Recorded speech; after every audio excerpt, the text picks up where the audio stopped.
लव चुंबक लोचे झाले झाले लवलोचे बाबा हे जंबल लोचे झाले झाले लवलोचे.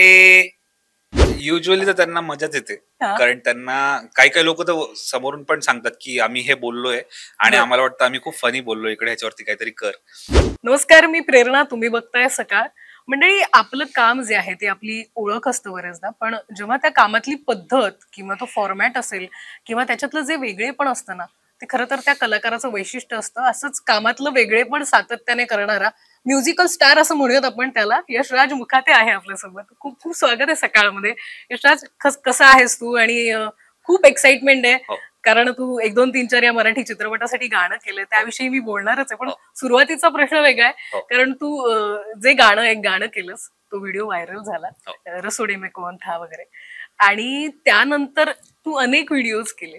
पण ज्या लोकांचे तू व्हिडिओ असे करत असतो ते काय फीडबॅक देत असतात तुला? युजली तर त्यांना मजाच येते, कारण त्यांना काही काही लोक तर समोरून पण सांगतात की आम्ही हे बोललोय आणि आम्हाला वाटतं आम्ही खूप फनी बोललोय, इकडे ह्याच्यावरती काहीतरी कर. तर युजली मला आतापर्यंत सगळा पॉझिटिव्ह फीडबॅक झाला, कारण त्यांना खूप मजा वाटते. कारण आपण काहीतरी कुठेतरी कधीतरी बोललो आणि त्याच्यावर कोणतरी गाणं बनवलंय, हे त्यांना बघायला मजा येते. मग तुला सजेशन पण येत असतील ना, प्लीज सजेशन तर मला खूप येतात, मला खूप येतात. आणि पेरेंट्स असतात ना, आपल्या लहान मुलांचं काहीतरी पाठवत राहतात, तसे सजेशन खूप येतात की हा बघ, हा कसा बोलतोय, ह्याचं काहीतरी कर. डीएम्स मध्ये येत राहतात हल्ली. सुपर. आज आपण भेटतोय मराठी चित्रपट 1, 2, 3, 4 आणि त्याच्यातनं तू म्युझिक डिरेक्शन करतोय आणि ते गाणं छान केलेलं आहे. मी ऐकलं ते गाणं आणि इतकं इंटरेस्टिंग वाटतंय. एक पद्धत असते ना, तो एक ग्राफ तयार झालेला असतो, त्याच्यात काहीतरी वेगळं कानाला ऐकायला मिळालं ना की मजा येते, आणि ते या गाण्याच्या बाबतीत. तुझा अनुभव कसा राहिला या गाण्यासाठी? नाही, मस्त होता. आणि माझं पहिलंच असल्यामुळे एवढं मला माहिती नाही की बाबा काय एक्झॅक्टली काय असतं. तर मी घाबरत एक पहिला ऑप्शन पाठवला होता की बाबा बघू ह्यांना आवडतं का. आणि फॉर्च्युनेटली वरुण सरांना आवडलं ते. तर पहिलाच ऑप्शन पाठवून त्यांना आवडतं ना, मग एक कॉन्फिडन्स येऊन जातो, अच्छा सही ट्रॅक पे जा रहे मतलब. तर त्याच्यात मग लिरिक्स टाकल्यानंतर त्याला पूर्ण एक, आणि त्यांनी ब्रीफ जे दिलं होतं मला, ते पण ते सविस्तर ब्रीफ दिलं होतं आणि मला एक्झॅक्टली त्यांनी सांगितलं की असं असं होणार आहे. आता तुम्ही जो व्हिडिओ बघता युट्यूबवर, एक्झॅक्टली त्यांनी मला तसं सांगितलं होतं की असं असं होणार आहे, इकडे गाणं येईल. आणि with context, that was my first time जिथे मी गाणं बनवतोय एका फिल्मच्या सीनच्या संदर्भात, आणि जी थिएटरमध्ये रिलीज होईल, ज्याला मोठ्या स्पीकर्स वरती ऐकतील लोक. तर ही पहिलंच असणार आहे ते गाणं, आणि मला आय एम रिअली एक्साइटेड की मला थिएटरमध्ये जाऊन बघायचं की कसं ऐकू येतं. सुपर. पण ते सुरुवातीच्या काळात असतं ना की आपण एक म्युझिक डिरेक्शन फिल्मसाठी करावं, आणि ते स्वप्न असतं.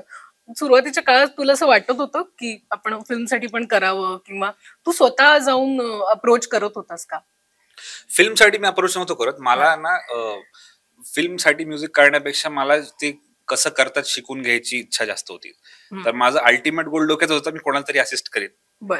आणि तो अजून पण आहे की मला असं वाटतं की कोणतरी, समजा मला प्रीतम सरांच्या स्टुडिओमध्ये, त्यांच्याकडे वेकन्सी नसते म्हणा, पण तिथे जागा मिळाली तर मला जाऊन बघायचं की बाबा हे कसे काम करतात लोक. तर ती इच्छा आधीपासून होती आणि अजूनही आहे. आणि म्हणून मी पिच कधीच केलं नाही की मी गाणं पिच करतो फिल्मसाठी, बघतो इथे बसतं का, ह्याला पाठवा त्याला पाठवा. मला वाटतं की सोशल मीडिया आणि इंटरनेट आता अशी गोष्ट आहे की त्याच्यावर टाकून, मला जिथे, म्हणजे मी मुंबईचा नाहीये, मी राहतो तिथे इटखेड्याला, आणि तिथून मी तिथे माझा छोटासा स्टुडिओ आहे, तिथून काहीतरी काम केलं. ही फिल्म पण, ह्या गाण्यासाठी पण मला तसंच मिळालंय काम. त्यांनी वरुण सरांनी आणि त्यांच्या टीमनी कधीतरी ते बघत होते आणि त्यांना सिच्युएशन लक्षात आली आणि त्यांना वाटलं की अरे हा चांगलं करतोय, इथं ये फिट हो जाएगा अच्छे से. तर तसंच इंटरनेट अशी गोष्ट आहे की ते पाथवे सोपा आहे की त्यांच्यात आणि माझ्यात नुसता तो फोन मध्ये तेवढाच डिफरन्स आहे. त्यांनी मला ते बघून कॉल केला आणि ते झालं. जर इंटरनेट नसलं असतं तर विचार करा, मला ऑल द वे तिकडून यायचं इकडे, मग इकडे स्टुडिओज कडे फिरायला लागलं असतं, मग माझं गाणं ऐकवायला लागलं असतं, मग त्यांना सांगावं लागलं असतं की बाबा मला येतं काम, मला द्या असं काही, तेव्हा जाऊन कुठली तरी फिल्म मिळाली असती.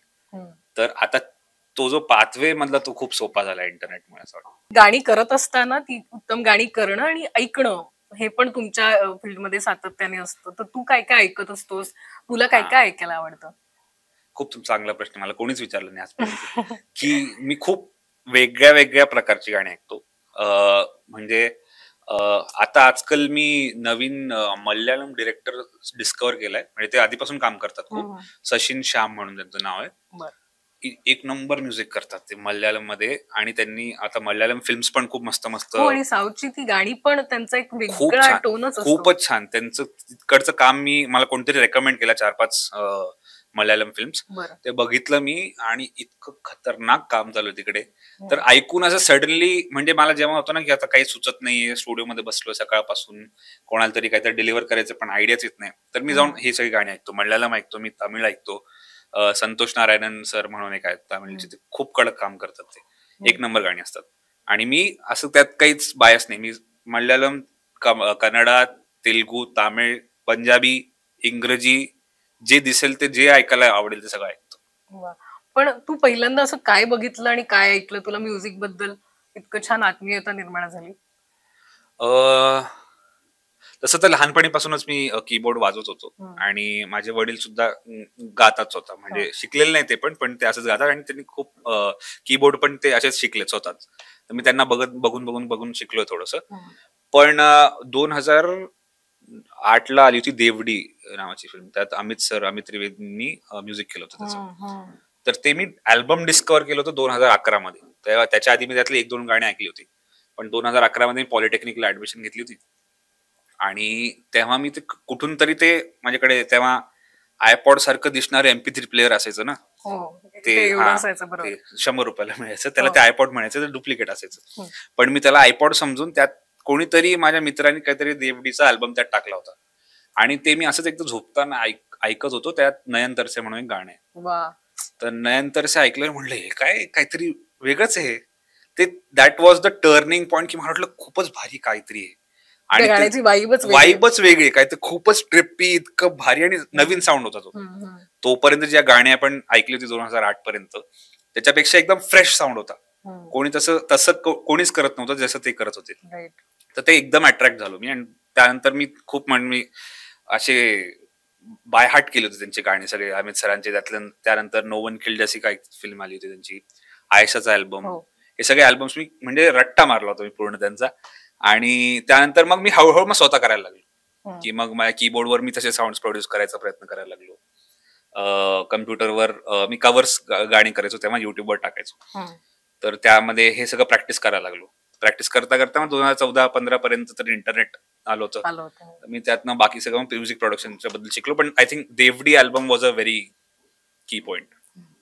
पण एक असतं ना, मी सुरुवातीला म्हटलं की एक व्हिडिओ आपला व्हायरल होतो, पण लोकांना ते दिसतं की हा, याने एक व्हिडिओ केला, हा व्हायरल झाला, आणि त्याच्यानंतर याला काम मिळत आहे. पण त्याच्या मागे असते मेहनत, इतके वर्ष केलेली मेहनत. ती तुला तिथे जाणवली की हा एक व्हिडिओ करतो, पण त्याच्यात ही मेहनत होती, त्याच्यात ही तुझी क्रिएटिव्हिटी होती, ती एक प्रोसेस होती. तर तो लोकांचा जो समज आहे त्याच्यावर तुला काही सांगायचं? हा, नाही, बऱ्याच लोकांना वाटतं की एका व्हिडिओनी व्हायरल झालं आणि सडनली एकदम, असं नसतं ते. कारण एक व्हिडिओ व्हायरल व्हायला पण, म्हणजे अगदीच बघायला गेलं तर तो व्हिडिओ व्हायरल झालाच नसता जर मी त्याच्या आधीचे 2 व्हिडिओ सक्सेसफुली नसते व्ह्यूज आले त्याला. ते आधीचे 2 व्हिडिओज मी नीटपणे करूच शकलो नसतो, जर की मला म्युझिक प्रोडक्शन जर आलं नसतं तर. तर खूप गोष्टी रिलेटेड असतात, की music production skill plus that meme being trending on that in that week, plus my profiles algorithm on that day, plus my music skills as a music producer. आणि तेव्हा लोकांचं कॉन्टेंट कन्झ्युम करायची सायकी, सगळं तेव्हा, कारण lockdown चालू होतं आणि घरी बसले होते लोक, त्यांना नवीन काहीतरी फ्रेश वाटलं असेल हे बघायला, तर ते अल्गोरिदम मध्ये पण ते पुश होत गेलं आणि सडनली बूस्ट झालं. आणि ते पण, आणि लोक ते एक व्हिडिओ बघून फॉलो करायला यायचे, तेव्हा ऑलरेडी माझ्या प्रोफाईलवर 8-10 व्हिडिओ होते तसे, तर मग तेव्हा ते फॉलो बटन दाबतात. एकच व्हिडिओ असला तर फॉलो नाही करत कोण. तर ते ओव्हरऑल पॅकेज, सगळी खूप साऱ्या गोष्टी बरोबर बसल्यामुळे एक व्हिडिओ व्हायरल होऊ शकतो. पण सोशल मीडियाचा असा छान पद्धतीने किंवा स्वतःच्या क्रिएटिव्हिटीला वाव देण्यासाठी वापर केला जाऊ शकतो, कारण आता स्क्रोलिंग इतकं वाढलेलं आहे रील्स बघण्याचं, पण त्याच्यामध्ये तुमची क्रिएटिव्हिटी तुम्हाला एक्सप्लोर करता येणं गरजेचं आहे. आणि आपल्याला काही जे येतं किंवा आपल्याला काय आवडतं ते करणं, जे तू केलेलं आहेस, तुला ते करताना ते एक मोटिवेशन जर तू सांगितलंस. आता तर खूपच वाढलंय. म्हणजे मी हा 2020 काही जास्त वेळ नाही झाला, 3-4 वर्ष आधीची गोष्ट आहे. तेव्हा रील्स नव्हते, पोस्ट म्हणून टाकलं होतं मी तो व्हिडिओ. बरोबर. त्यानंतर मग रील्स यायला लागले. तर आता तर इतके लोक क्रिएटर झालेत, इतके नवीन. कारण 2020 मध्ये जो मुलगा 15 वर्षाचा असेल तो आता 19 वर्षाचा झालाय. तर तो त्या टाईपचं कॉन्टेंट कन्झम्पशन त्याचं वाढलंय आणि तो क्रिएटर पण झाला स्वतःच. तर त्या टाईपचे कॉन्टेंट क्रिएटर पण वाढलेत, खूप क्रिएटर, आणि इतक्या वेगळ्या प्रकारचे इतक्या हाय क्वालिटीचे रील्स बनवतात लोक, कॉन्टेंट इव्हन ऑन युट्यूब. तर आता कन्झ्युमर्स पण वाढलेत आणि कॉन्टेंट क्रिएटर्स पण वाढल्यामुळे प्रत्येक जणाला ज्याला वाटतं की यार कदाचित माझ्यासाठी ऑडियन्स नाहीच आहे, हे टाकू की नको टाकू, कोण बघेल, जर व्ह्यूज नाही आले तर व्ह्यूज तर येतीलच, कारण लोकच इतकेत की तुम्हाला तुमची ऑडियन्स मिळूनच जाईल. तर पहिला व्हिडिओ टाकायच्या आधी घाबरू नका, बिंदास टाका. टाकत तर नाही जमलं तर डिलीट करता येतं, सगळ्यात बेस्ट ऑप्शन आहे ते. असं नाही आधी सारखं की आता थिएटरमध्ये लागला पिक्चर, आता गेलं, आता खूप शिव्या पडतायत, आता काहीच करता येत नाही. टाकायचं नाही, आवडलं काढून टाकायचं, बेस्ट गोष्ट आहे सोशल मीडिया म्हणजे. आणि पहिला व्हिडिओ गेल्यावर आपल्याला अंदाज येतो, पहिला व्हिडिओ आणि 10व्या व्हिडिओ मध्ये जो डिफरन्स असतो क्वालिटी वाईज, तो कळून येतो की त्यात काय चुकलं असेल ते आपण दुरुस्त करू शकतो. तर बिंदास टाकायचं, कारण खूप लोक बघणार आहेत, खूप मोठं देश आहे. त्यातले काहीतरी इंस्टाग्रामवर मी बघत होतो, काहीतरी 20 का 25 कोटी लोक आहेत इंस्टाग्राम युजर ऍक्टिव्ह. तर एवढे लोक आत्ता आहेत, आता ते वाढणारच आहेत, ते कमी नाही होणार, वाढणार आहे. तर बिंदास टाकत राहायचं कॉन्टेंट. आणि हे अजून एक मी रेकमेंड करतो की कन्झ्युम पण खूप करायला पाहिजे. असं म्हणजे आता लहान मुलं असतील तर आई वडिलांना आवडत नाही की खूप कन्झ्युम केलं, पण त्याच्याने काय होतं ना की एक पॅरामीटर कळून जातं. खूप कन्झ्युम केल्यावर तुम्हाला एक अंदाज येऊन जातो की अच्छा ही आयडिया झाली, हे तर मी तिकडे बघितलं होतं, हे तिकडे बघितलं होतं, ही क्वालिटी ऑफ कॉन्टेंट लोकांना जास्त आवडतं, ह्या टाईपचं लोकांना आवडत नाही, ही रील मला सजेस्ट झाली पण ह्याच्यावर एवढे व्ह्यूज नव्हते. तर जितकं तुम्ही कन्झ्युम करता तितका एक अंदाज येऊन जातो सोशल मीडियावरती काय चालतं. सुपर, इतकं छान तू डिटेलिंग मध्ये सांगितलंय, म्हणजे आजच लगेच ते व्हिडिओ बघितल्यानंतर व्हिडिओ सुरू होणार. पण 1, 2, 3, 4 या चित्रपटाच्या निमित्तानं तू हे गाणी करतोच आहेस, पण आता सातत्याने एक लोकप्रियता मिळाल्यानंतर यशराज मुखाटे कोण आहे हे कळाल्यानंतर तुझ्यासोबत खूप कोलॅबरेशन, मग A.R. रहमान सरांना तू भेटतोस, विराट कोहली सोबत काम करतोस, हे सगळं कसं असतं? म्हणजे स्वप्नपूर्ती आहे ना ही, जी तू सातत्याने आता अनुभवतोयस? नाही, ते तर A.R. सरांचं तर खरंच स्वप्नच होतं ते माझं. ते तर त्यांच्याशी बसून मी बोललो, त्यानंतर बऱ्याचदा भेटलो पण मी त्यांना. पण त्याच्या आधी तर माझं असं होतं की जर ह्या माणसासोबत मला नुसतं असं बघायला फोटो मिळाला तर खूप मजा येऊन जाईल, खूप होऊन जाईल.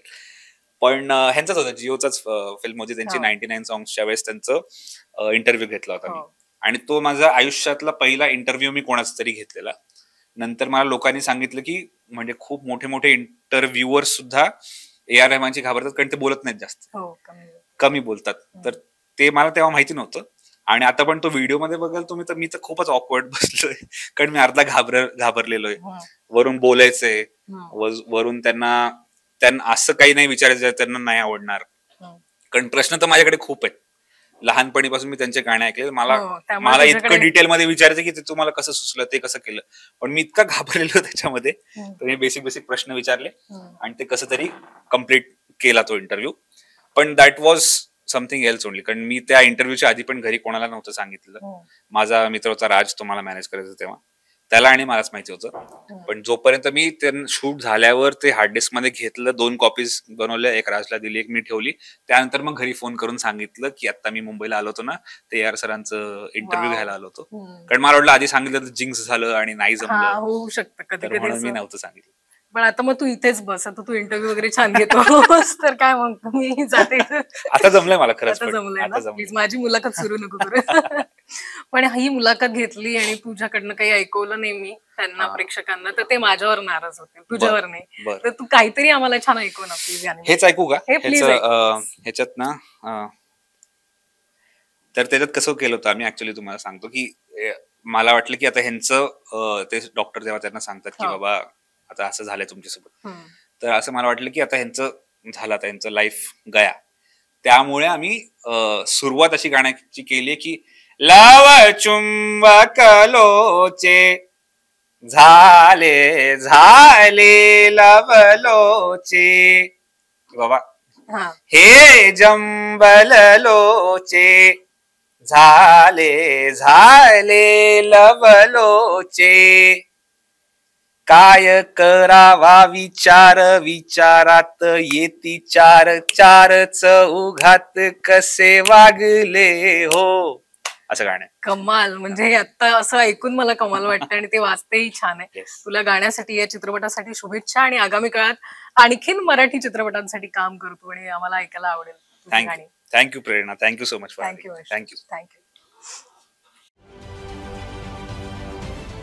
महाराष्ट्रातील सर्व बातम्यांचे विश्वासार्ह व्यासपीठ, सकाळच्या सर्व सोशल मीडिया प्लॅटफॉर्मला लाईक, फॉलो आणि सबस्क्राईब करा. तसंच सर्व नोटिफिकेशनसाठी बेल आयकॉन प्रेस करायला विसरू नका.